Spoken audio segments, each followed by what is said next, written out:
Hello, everyone. Welcome to our webinar as we're having everyone trickle in for the start of the session. Amazing. Well, while we're waiting for everyone to trickle in, I'm going to say hi, I'm Lisa. I'm part of the STAMP team here, and I'll be the host today. We'll dive into a little bit more of what to expect, but we're just going to give it a couple minutes as everyone joins from the waiting room.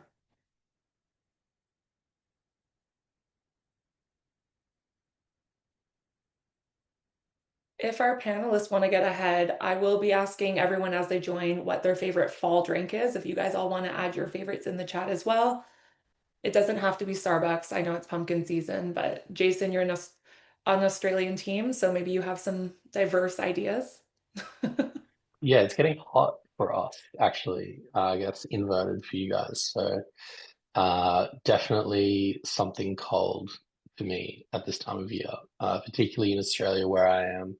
It's already almost summer weather, like the air conditioner is on, very much so. So probably an iced coffee rather than anything hot. Very fair. Meanwhile, I think I'm putting my heat on today, so we are very much different climates at the moment. Absolutely.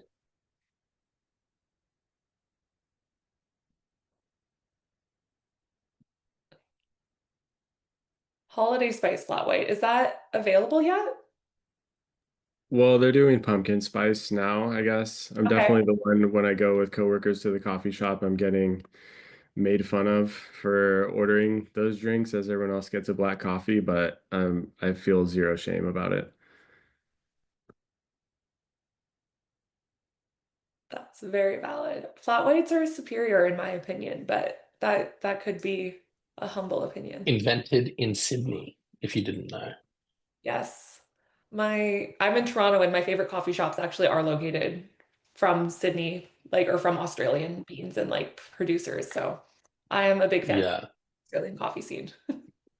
Yeah, it's like a very uh uncommon fact about Australia is that we're absolutely massive coffee snobs.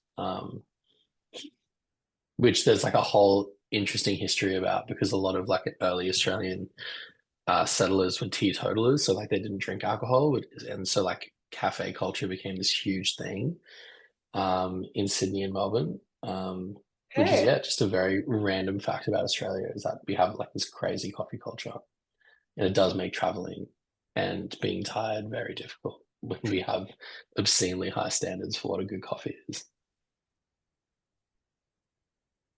Amazing. No, I can confirm I came back from Australia with like 6 bags of coffee and those ones got rationed well.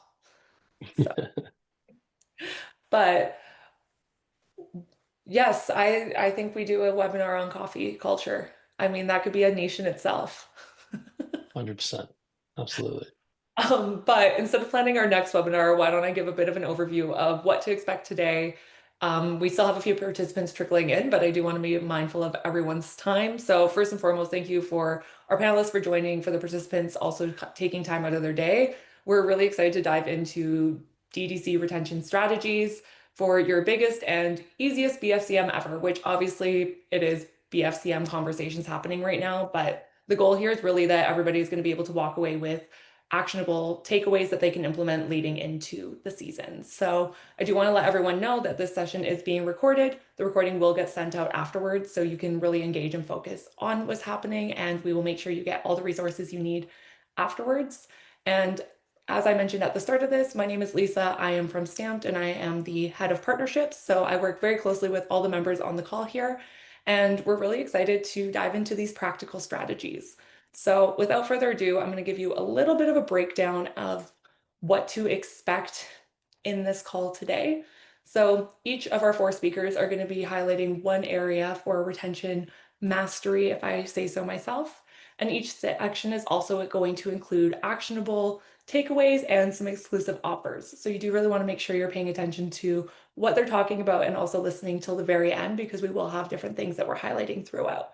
And one thing that we just really want to reinforce is that retention is where BFCM profits are protected, and this is the system behind your best and easiest BFCM ever. So really just taking that lens about it.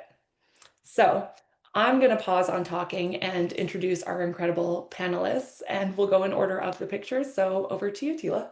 Hi, everyone. My name is Tila. I'm the operations project manager here at Stamped. I was formerly the head of marketing, so this is my fourth BFCM season, and I'm excited to chat with you all today about some post-purchase plays that we've been experimenting with. And over to Awesome. Matt. Cool, thanks. Yeah, I'm Matt. I'm the director of growth here at DataShips. I kind of just oversee, the way that we engage with our customers and look at their list growth strategies and compliance strategies, and also have my hands in a lot of our partnerships, like people like Jason here, who's a great partner of ours we've worked with for many years. So excited to kind of talk through some of the compliance considerations that factor into your list growth efforts here. Awesome. Over to you, Drew. Yeah, thanks everybody for joining. I'm Drew. I am the strategic partnerships manager at Postpilot, but this is my fifth BFCM. I spent two as an account manager on the Postpilot team, so looking forward to talking about a few strategies that we would always execute while on the team, and then obviously too, there's some great other speakers here to also jump in. So I'll pass it on to the next person, but. Yeah. Thanks, Drew. Yeah. My name's Jason. I'm the CRO at Anzen. We are a customer journey and lifecycle agency with offices in APAC and in the US. I honestly don't know. This would be my 10th or maybe 12th BFCM at this point at Anzen. But yeah, we specialize in predominantly using Klaviyo, but using tools as well like Stamped. We work a lot with Postpilot and with DataShips to bring all your data into Klaviyo or whatever CRM tool you're using and really make the most of retention over the long term. Very cool. And Matt, you stole my favorite joke is that we've all been in BFCM for our 30th year now because I am a professional shopper. So obviously 32 years is a great time to be at BFCM.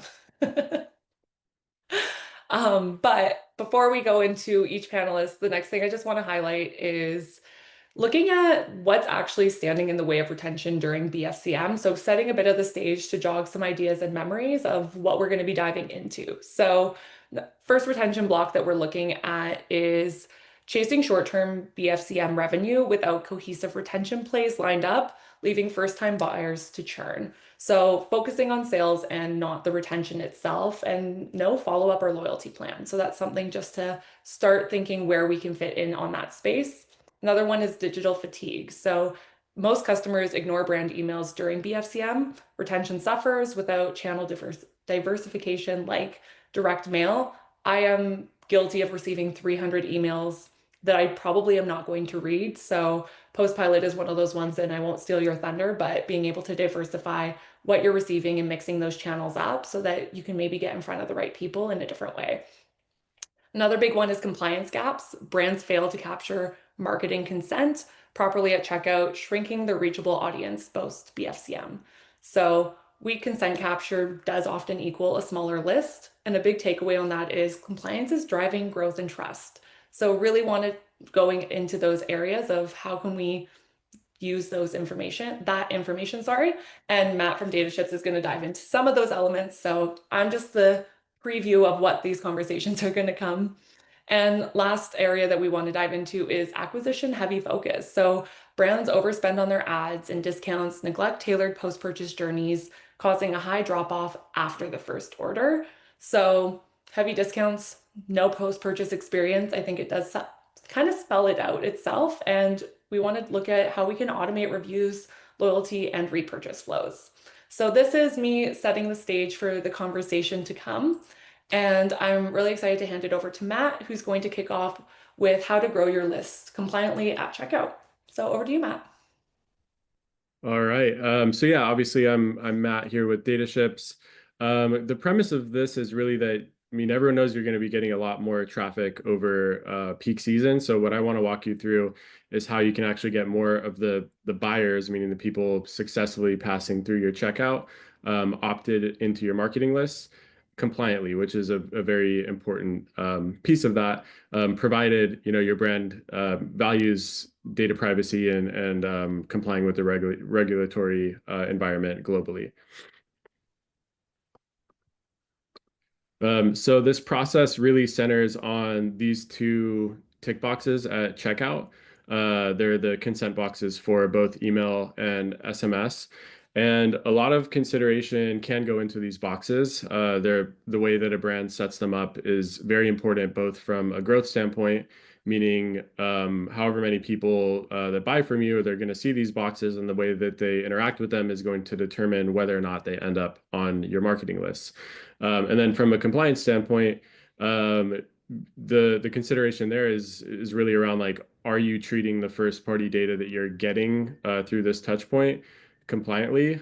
So really the way that these get set up and the back end that supports the ability to run these in different ways that I'll walk through in a minute here is kind of make or break for how you grow your list and how you do so compliantly. So zooming out, if you're working on list building at all, you're probably already running things like identity resolution tools at the top of the funnel, or pop-up forms mid-funnel, both of which can be great tools for growing your audience. But what's occurred to us here at DataShips is that nobody's really focused on getting more out of checkout. Everyone kind of just accepts the status quo that's available through Shopify or maybe some of the ESPs and SMS platforms out there. And if you think about it, it's kind of backwards, right? Like that's where all of your paying customers go through, and arguably they're the most valuable audience to your brand long term, especially those that have kind of like made it through the full funnel and through checkout without maybe relying on an incentive to buy from you. So that's really what we're focused on growing. And I wanted to talk about why checkout is overlooked, and why it's in our opinion one of the best growth channels for brands to consider.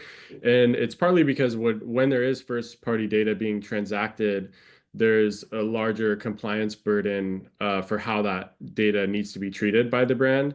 But by the same token, the regulatory nuances within the way that you treat the first party data can create some leverage for brands to squeeze more performance out of their checkout consent than you're probably already seeing on Shopify. So that's kind of the why, and I'm gonna go through the how next year and show you kind of like what I'm talking about when I say these things.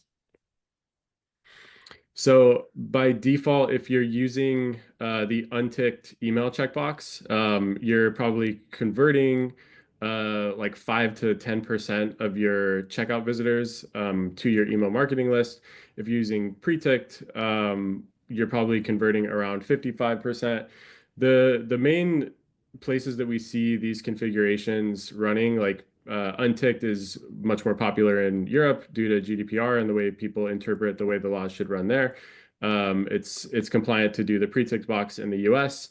But both of these are still suboptimal in a way. So like with the right setup, you can actually get these rates up to 90% in the US and up to around 80% in the EU. And if you're selling globally, you can use like the best of both worlds and use the best configuration everywhere that you sell, so that you get maximum compliance and maximum list growth everywhere you sell. And then I think I might have missed one slide there. Can we just back up one? Thanks. So yeah, at the end of the day, like the optimal way to configure these boxes comes down to the regions that you sell to, because different regions have different regulations around how you can legally collect consent.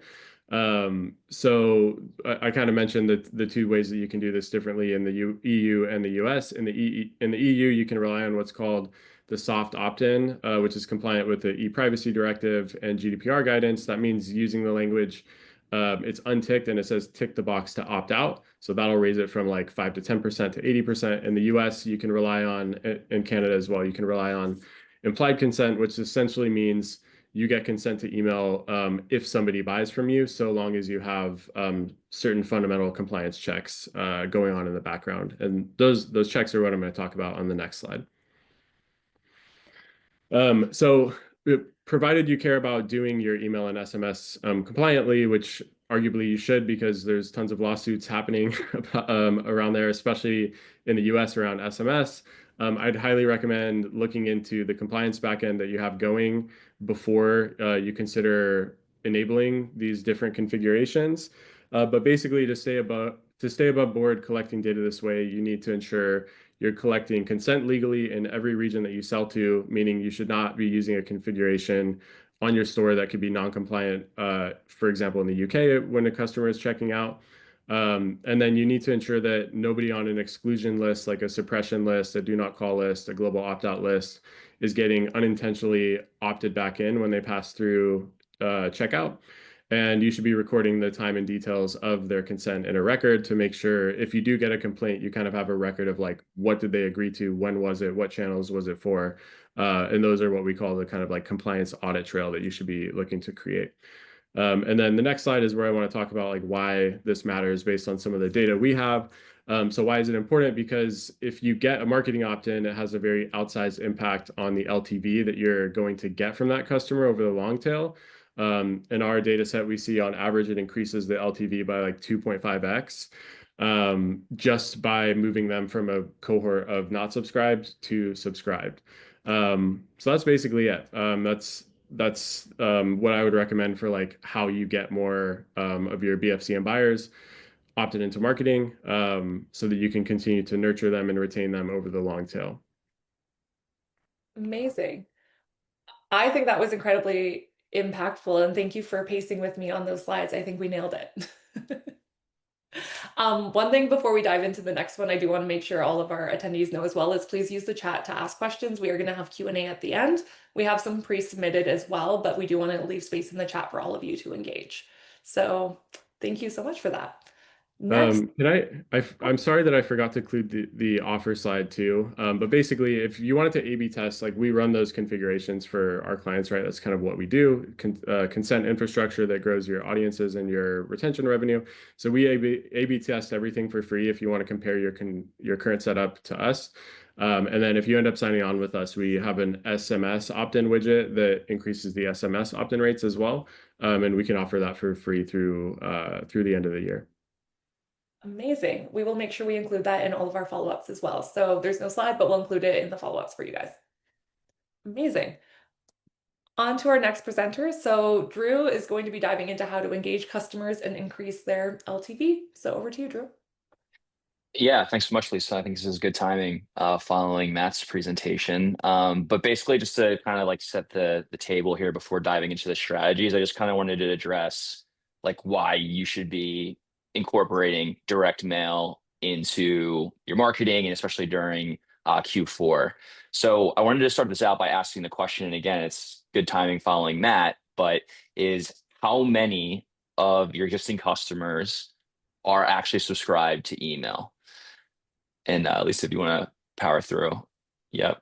Just go on to the next one to get the reveal. It's less than 25% on average. Of course, with data shifts and what Matt are doing, obviously, are increasing these rates, but less than 25% of the average. And we've seen some brands have even less than 10% be active, engaged email subscribers on their email lists.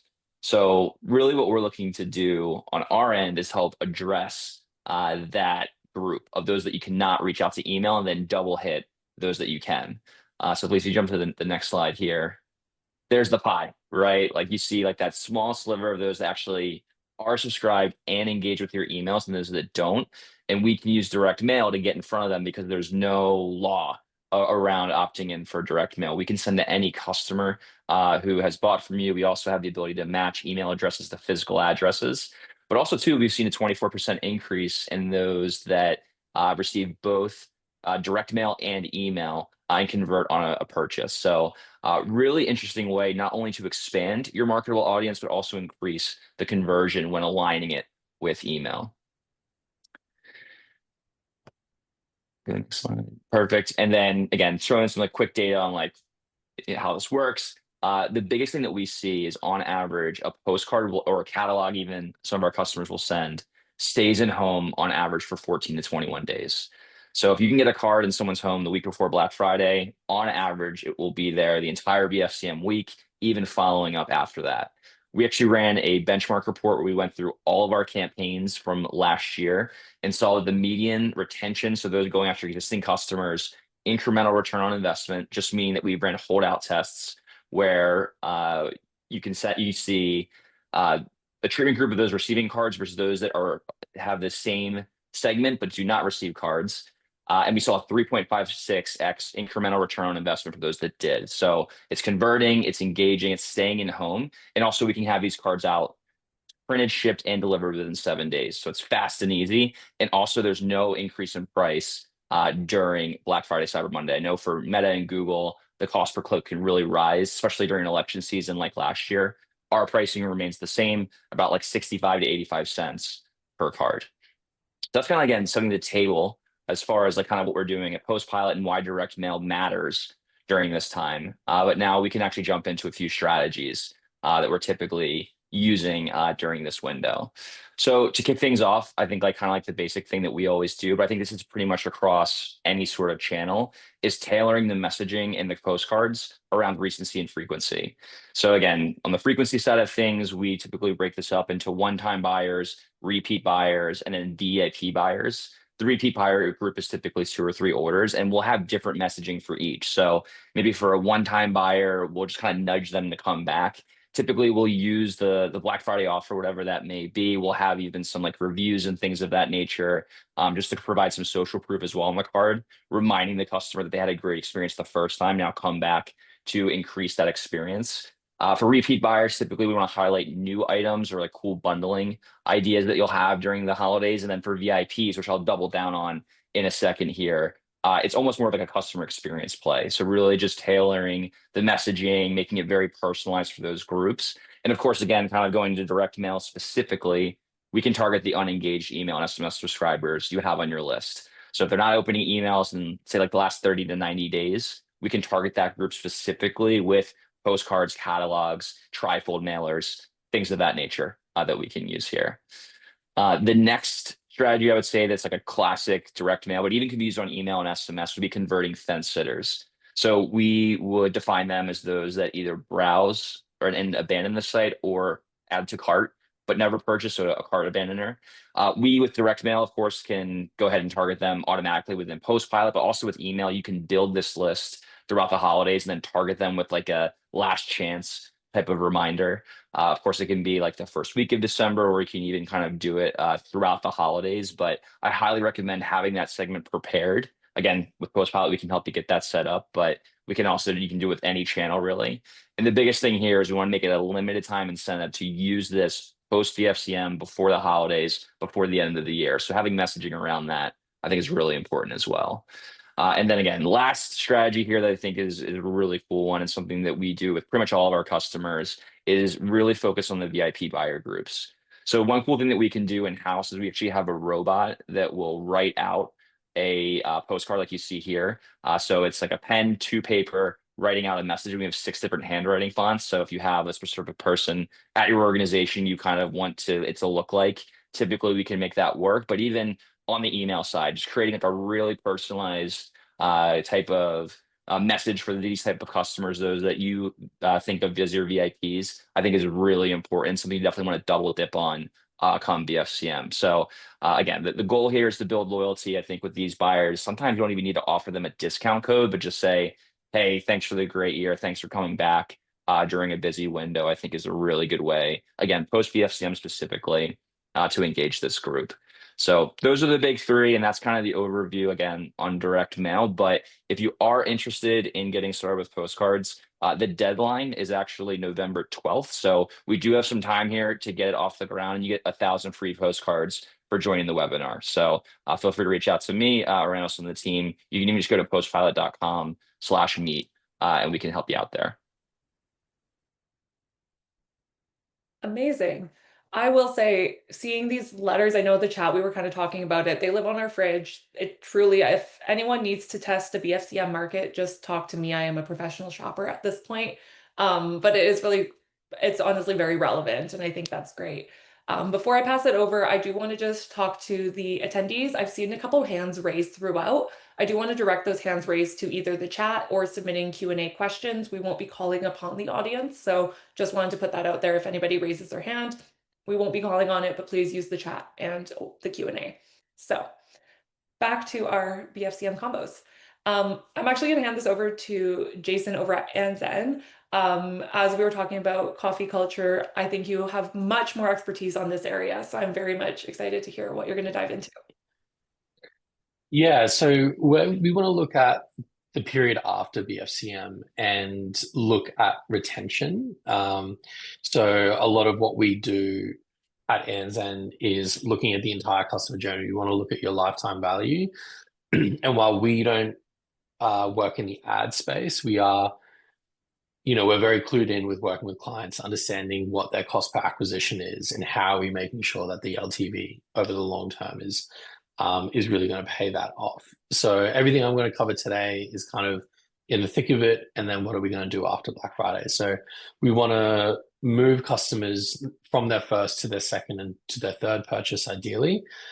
Generally speaking, after 3 purchases, for most brands, you'll find that that is when the average likelihood of someone repurchasing crosses over 50% than not. So if we can really hone in on those first 3 steps, you end up with a customer who's much more likely to be retained as a customer over the long term versus someone who's going to churn. And this is really important during BFCM because we're going to bring in obviously a massive surge of first-time buyers, which is great. But as Drew mentioned, often those clicks and those customers have cost a little bit more money to acquire because of how competitive the season is. So it is really important for us to get that second and third purchase. So that's our focus today. We'll go on to the next slide. So this is a horrifying stat that I saw, some data that was done up until the 2024 BFCM. That's 60 to 70% of first-time buyers that buy in the BFCM period never return to shop with that brand. So when we think about the expense, again, that we're investing in acquisition over that period, it's really, really tough to justify the investment if we're not putting effort into what retention looks like. And when we look at roadblocks in our experience historically for merchants in trying to build that out, it's that overinvestment in acquisition combined with discounts without a really clear strategy of what we're going to do in December, in January to encourage that second purchase. The rising cost of acquisition also makes that unsustainable. But then the big thing is a lack of tailored kind of post-purchase journeys that lead to an over-reliance in whatever you're doing in your campaigns. So for a lot of brands, it is very challenging to have, time to set up all of these automation, and then you're just relying on the campaigns that you're sending week in, week out to deliver that retention. But if we go to the next slide, some of the things that we really recommend, and this is where Stamped can come into things really effectively. But really, all of the people on this call that you've listened to, I think DataShips is a good example of collecting that opt-in during BFCM. Matt didn't mention it, but for our clients in North America, on average, our clients that are using DataShips, their opt-in rate at checkout goes up to 90%. From usually about 60 to 70%. So that's a huge difference in your actual customers that are opted in to your database. But then as Drew mentioned, even for those people that we're missing, or if you have unsubscribes over that season, you're able to use their tools to kind of send those Christmas messages, those New Year, New You type messages. And then Stamped can really help bring all of that together. So reviews and user-generated content is really crucial. We really encourage making sure you have a dedicated review flow set up. Ideally, if you can set that up in Klaviyo so that you can track performance and send reminders, but also then being able to send your discount code for leaving a review via Klaviyo and making sure that that code is timed. So it has, say, a 30-day or 14-day use window that allows you to drive urgency around using that code before it expires and encourage people to shop again. Loyalty programs, this is something that NZ are very well known for, but they are hugely important when it comes to driving retention. I think Stamps have a really great offer at the moment if you're looking at loyalty, on being able to incorporate your loyalty program in with your reviews tool. But this is another huge opportunity when it comes to rewarding that initial purchase. People who are shopping over Black Friday are often shopping for friends and family while there's promotions on, and you can leverage those points that they've gained into messaging around shopping for themselves, or vice versa. If they've shopped for themselves, they've got their great product before Christmas. It's a great time to use those points to encourage people to shop for friends and family through the Christmas period, and then generating referrals as well. This is a hugely underutilized aspect of loyalty programs, is encouraging your existing customers to refer their friends and family and rewarding people for that. So the way that that pairs with Klaviyo, like I mentioned, integrating it and running those campaigns through Klaviyo, leveraging replenishment reminders. So if you are an FMCG brand, so if you're selling, protein or supplements or makeup or anything like that, making sure that people are reminded early enough to restock before their product runs out, because the last thing that we want is for them to run out of your product and then go back to their local store to purchase from a competitor. And then automating those review requests and review rewards, really powerful in actually driving conversions, particularly with the reward. So what's an example of what this actually looks like if we were to put it all together in the months of December and January? So when we're focusing on a first or second order, we can have some things set up in Klaviyo so that using Stamped and their integration, we're showcasing reviews post-purchase of products that people are likely to purchase next. So having that post-purchase flow set up in Klaviyo, highlighting product reviews and user-generated content, and then obviously inviting people into or to leverage the loyalty program. Having a dedicated post BFCM flow for people who place orders in that period.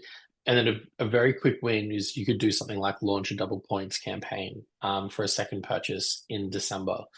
Then as we're moving through December and into January for second or third orders, you can be promoting what tier that customer is in, highlighting the benefits of upgrading to the next tier, and again, potentially looking at something like a points multiplier. Using Klaviyo's predictive churn analytics. So if you're not familiar with this, there is a flow trigger in Klaviyo where you can base a flow on when someone's most likely to place their next order, what date. And you can encourage people obviously to send a couple of emails before that date. But if they miss that date by 30 days, you might want to introduce some sort of win back messaging into that. And then sending replenishment campaigns as well, particularly if you have a product that needs replenishment. And then as we push into third order, you can be highlighting those VIP perks, referrals, and UGC features, and then having your loyalty only segments in Klaviyo as well. So as we get through into February and March, ideally over that window, you've been able to then knock off that second and push into that third order, which is going to help you know that you can retain that customer throughout 2026. So to kind of wrap all that up, it is a very hectic and busy period during BFCM, but it's really important that we remember that it's not just about the first order. We really need to have a strategy to nurture people through the new year. Combining tools like stamps, reviews, loyalties, and referrals with Klaviyo is a huge way to kind of bring that value all together. And then in terms of next steps, we'd recommend auditing what you have set up for post-purchase flows now. So depending on what you're using for your CRM, what have you got already set up? Map out a specific step for those first-time customers that are going to start rolling in over the next 60 odd days.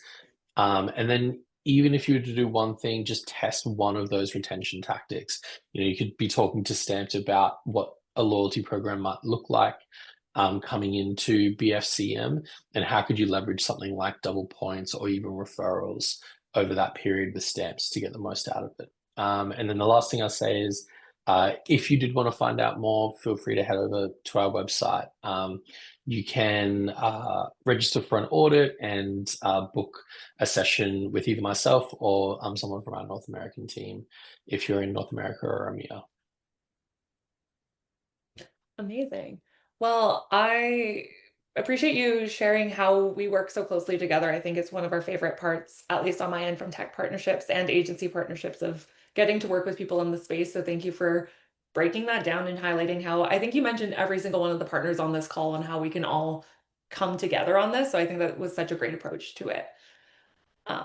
And then last but never least is moving over to Tila, who is going to dive into all things post-purchase and personalization. Thanks for the intro, Lisa. Jason, I feel like ours going side by side is perfect. Basically, I'm going to teach you how to activate what Jason just talked about in channel. So when we looked at our BFCM data, we actually have worse news for you about the second purchase rate. This is pulled from all of the Stamped and No Commerce data sets, so about 100,000 merchants. And we found that 81% of BFCM shoppers actually never make it to the second purchase. This other data point, though, kind of is a motivator, I would say, and it's that 75% of BFCM shoppers are shopping for themselves. And I found this really interesting because when you think about the traditional narrative in market, it's that someone is using BFCM to make a purchase for a gift, and therefore they're less likely to leave a review, to join your loyalty program, and to see the value of your products because they didn't actually use that product. What we found is that that's actually not true. And so we can actually set up some better post-retention plays and get things moving a little bit faster. So for us, the takeaway that I want you to have today and why I'm going to show you these plays is because BFCM, when we're looking at performance, is not necessarily about the initial purchases made on the weekend. We want to be looking out to February to see how did you do for that retaining. I want everyone on this call to have way more second purchases than they did in 2024. So here are 5 ways that will actually teach you to do that. You can move to the next slide. I'm using this word plays a lot. This is our word for a playbook here at Stamped. So plays and moments are a system that we use to automate and create different campaigns. So plays are pre-built retention strategies that plug directly into your email or SMS or direct mail tools. Some examples are post-purchase bundles, loyalty invites, review requests, and winbacks. And each play is a separate flow in your email or SMS system that's driving one clear outcome. So maybe that's you're driving to a second purchase, you're driving for a referral, or you're driving towards a subscription. And then moments are kind of the data or the personalization that power those plays. So these are real-time triggers that are personalized at the individual shopper level that will trigger each play at exactly the right time. So I, Tila, might make a second purchase based on my customer persona a week sooner than Lisa would. And so Stamp uses that type of data to really send things out and personalize them. So let's move into the next slide, and I will show you the one that is probably the simplest to set up if you're already using reviews and loyalty. And this is your post-purchase bundle play. So this combines 2 of your first touch points anyways, your review request and your loyalty program invite into one message. So if you think about that kind of barrage of emails that customers are getting during this period of time, especially if they've been shopping with a few different brands, you're supporting them by adding value and making things easier for them, which will make it more likely for you to get a review in the end. And we all know that reviews are more critical right now. I don't know if you all have used the shopping functionality with OpenAI and Shopify now, but reviews are included in those. So collecting higher quality reviews from this influx of new customers that are coming in over the next couple months, super key. And I wanted to share 2 examples of this with you. So the first is Amio. If I'm mispronouncing that, anyone let me know on the call. But they really nail this type of email, this personalization with their header banner. You can see that they have exactly how many points and then the dollar conversion someone will earn with leaving a review, and even different types of reviews. So they're incentivizing people to leave photo reviews, to leave video reviews. And this really helps shoppers to know exactly the value of spending that time on the review. And then this other example is from Opapop, and it is their loyalty program invite. So when you join it, you can see exactly how many dollars that each point is worth. Moving on to the next one. A little bit cheeky. Because it actually is going to happen post-purchase, but it's intended to improve your future conversions on your product pages. You're probably already showing reviews via a widget on your product display pages. But the upgrade here is to collect a bit of demographic information when you submit that review, and then let the shoppers filter those widgets by that demographic information. This is meant to tackle that biggest blocker for new gift buyers or new purchasers, which is, will this product work for my specific needs? And this way you can allow them to filter and sort through the reviews by those needs. Allies of Skin is a great example of this. They're a skincare brand. They're going to ask you when you leave a review, what's your skin type? How old are you? What are your primary concerns? And then future shoppers can filter reviews based on those kind of qualifiers to see if that will work for them. It's a really short thing that actually doesn't impact review conversion. We've done a couple different studies on this. Does adding a couple demographic questions mean that you'll get fewer reviews? That's really not the case. And it's meant to shorten that time to purchase. So technically post-purchase, but also acquisition. If you're an e-commerce manager, you'll love this. If you're a retention marketer, you'll love this. A best of both worlds moment. And it doesn't just work for beauty brands. It works really well for any type of CPG. So food and beverage, where you can talk about preferences, super helpful for apparel brands in particular, if you want to talk about sizing or fit, those types of pieces too. Moving on to our third play, this is our replenishment play. So the goal of this is to keep your customers active after their first purchase. It's basically to automate reorder reminders based on purchase timing and product usage. We will talk about subscriptions. This is a little bit different though. And I'll give you it as an example. So this is a Cannes Restock a Clock campaign where they really nail this concept. It's a friendly on-brand nudge that feels helpful. And it's reminding people, hey, here's the product that you bought. Here's why you love it. And you can feature different reviews. You can feature different ratings in there too. And then here's a quick discount to purchase it again, or here's a pack that you can actually buy. It's removing the friction of a customer having to remember when they run out of a product, how do I repurchase this? Graza, the olive oil company, is another brand that does this really well. They actually put a QR code on their packaging labels that you can scan to reorder the product. So they're using Repeat for that. And I would say to set this up before BFCM if you have a consumable good brand in particular, and it will send out at the time that someone theoretically runs out of that consumable and prompt them to repurchase. All right, next slide, Lisa. Perfect. So everyone wants to have more subscribers. I know subscription is really important in 2025, and we've been seeing trends of people dropping off of subscriptions over the last 2 years. So people are signing up, trying to get that offer, and then dropping off. That's what the subscription conversion play is meant to support with.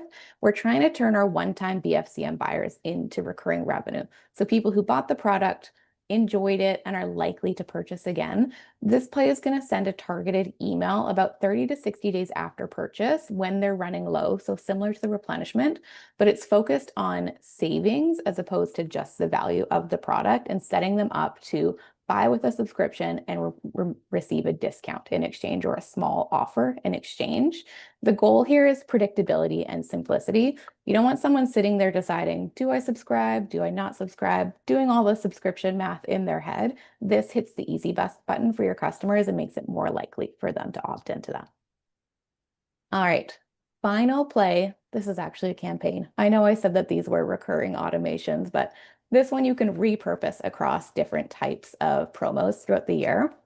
So January and February are really when BFCM buyers are going to start to drift. They've used the product, maybe they've given away for the holidays, maybe they got distracted because they bought 4 different types of protein bars, and maybe they stocked up in person.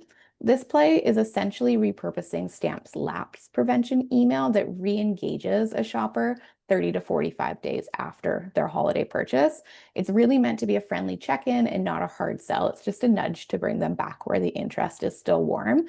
So trying to balance a value reminder, here's the product that you love and why, with a small offer or even a loyalty point bonus. You can also add a cross-sell block here if you want to show some complementary products, or include some reviews for an added layer of social proof. And this early timing is really key. If you think about kind of how these flows would fit together in the map of your customer lifecycle, this is kind of that nudge for if people are engaging with that email of, hey, I want to actually make a second purchase very quickly after the first one, they're more likely to opt into the subscription. They're more likely to opt into the replenishment. So you can start to get a little sharper with your segmentation of these different plays working together. All right, final slide from me. Every BFCM season brings us new shoppers. It brings us some repurchases, but not as many as we want. So I hope that the plays that we reviewed today will help you increase that number. My challenge to you would be to choose one play that you want to implement before BFCM, implement it, and then measure the lift. It doesn't need to be all 5. It can be really simple. If you're using Stamped already, I know that I see some familiar faces in the attendee list. You can activate these today. Reach out. We can help you get set up with them. We're excited for you to test them out. And if you're not using Stamped yet, please scan the QR code here because we have an exclusive offer. So we're offering reviews, loyalty, and repeat together for $4.99 monthly for the full stack. It's a great deal compared to our usual prices, and it is a limited time offer. So we can help you get set up. It does include unlimited orders, and it's month to month, which is lovely for retention marketers who are concerned about committing to an annual tech stack. So scan the QR code here to book a demo and chat with our team, or follow up after, and I can help you out with any of your questions. Thanks so much. Amazing. Well, I was taking notes during that as well, not just the stamp part. That one I'm pretty good about, but I really love the conversations that we've had and, well, I should say the presentations we've had, which are now leading into my favorite part of all webinars, which is the Q&A. So we've had some pre-submitted questions. The chat is open if you want to add some more in, but I'm going to go through each of our panelists to ask each of you a question. And feel free to chime in to the other panelists as well if you want to add some color and context to what we're kind of diving in about. So I'll go in traditional order from where we started. So Matt, back over to you. One of the questions that came through is if you are increasing the number of people joining marketing lists, especially in the US and Canada, do you see negative impacts to engagement and unsubscribe rates? Yeah, it's one we get all the time, and it's like obviously a very logical question to ask. I mean, the short answer is no. Like we don't see the actual rate go up, but obviously, like your list is getting bigger, so like net you will see like more unsubscribes, where like the rate's not actually going up. But ultimately, like that's the purpose of the A/B test that we do is we look at all of those metrics, including like checkout conversion rate and everything that goes into like all of the factors that you may think of when you're tweaking things at checkout and adding people to lists. There's a ton of metrics that you're going to look at. So we basically pull all of those numbers and make sure there's clear visibility into everything that's going on. So that in the event that there is a negative impact for some reason, you know that, and you're able to weigh the pros and cons of that. Very cool. Does anybody, I know that was a bit of a specific one, but does anybody have any insights they want to add into that as well? Yeah, I'd say we've got quite a few clients using data ships, and like Matt said, the reporting is very, very transparent in the dashboard. Like it tracks all of those metrics and will show you the comparison really clearly. And we actually haven't had any clients that have had an elevated spam complaint rate or an elevated unsubscribe rate, despite the high rates of opt-in, which is really great to see. Very cool. I love that. I'm going to take a slight pivot, but it wouldn't be a 2025 webinar if we didn't say AI at least once. And I think we've gone a pretty good distance without it. So I'm proud of the conversations. But over to you, Drew. How is Postpilot leveraging AI within the platform? Yeah, no, good point about the 2025 webinar. But yeah, because obviously AI is a little bit more difficult with a physical mail piece. There's just not quite as much as you'd have with a digital channel. But that being said, we do have a database of over 200 million customer profiles. We use that typically to build out lookalike audiences, but then also do matchbacks of matching an email address to a physical address to send cards, as well as an IP address to a physical address to automatically send cards to site abandoners. So with that, what we can do is create some really cool reports. One of which being creating like customer insight reports. So seeing like, do your customers have a dog or a cat? Do they live in certain states? Do they have certain financial backgrounds? Are they moving soon? Things like that are things that we can do, and then trigger mail pieces based on it. So I would say like the AI piece for us is a little bit more on the data side, leading to sending cards at the right time. But yeah, definitely like a really interesting way to kind of incorporate it within a direct mail strategy for sure. Very cool. The internet truly does know all, and we just need to lean into it, is I think where I've landed. Facts. Yep, facts.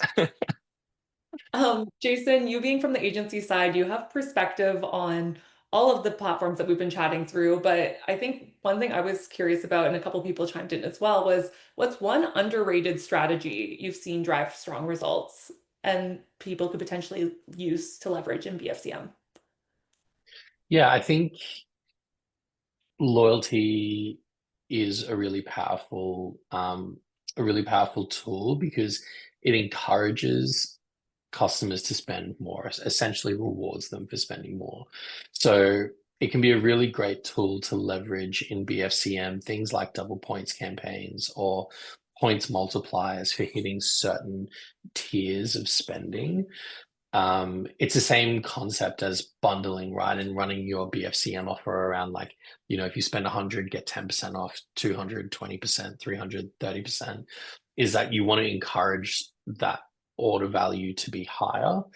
So that even if, your margins are slightly thinner, the actual amount of profit in there can still be higher because the base spend is higher. So leveraging loyalty, if you don't have a loyalty program, you're not looking to implement a loyalty program, what I would say is BFCM is a good time to try and re-engage with subscribers that have maybe fallen out of your engagement segments in the last, say, 6 to 12 months. So, if you're trying to keep a really clean list and you're using segments that Klaviyo encourages around, say, 60 or 180-day engaged, you might have some subscribers that have just fallen out of that segment because they maybe haven't engaged in that time period. So creating some segments of people, people who maybe purchased last Black Friday but haven't purchased since. If they were gift shoppers last Black Friday, they could be gift shoppers for you again this Black Friday.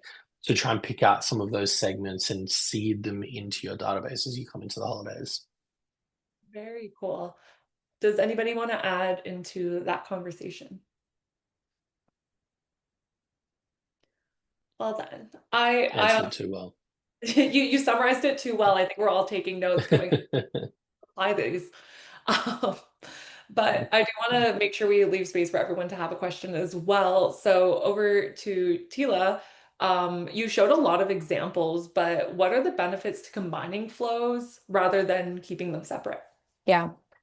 I think this is the most important thing with all BFCM. It's communication fatigue. Shoppers are getting so many emails. They're in every channel, right? We talked about SMS today. We talked about direct mail. We talked about email marketing. There's pop-ups in sight. There's shopping apps. How many loyalty programs are each of you in? I'm really curious. The average stat is 15 to 20 is how many loyalty programs that you're in. So being able as an individual consumer to actually remember that's really hard to do. And it's too much to ask of someone. What you want to be able to do is to show them that you understand what they need and they are able to deliver that to them in a way that highlights both the brand community that you've created and the product value, and being able to combine or to use separate messages together in one channel makes it easier for them to make the purchase decision. So that's why we really think about including the loyalty program information with the review request information. If you're asking for things like spend 5 minutes doing this for me, you always want to give an offer back. I also think that it helps people receive less but better emails. No one wants to receive an email every other single day from a brand. If you can combine and think about that journey for the true value points and then personalize the timing, it increases the engagement rate and the open rates over time too. Very cool. And can confirm my inbox loves less emails.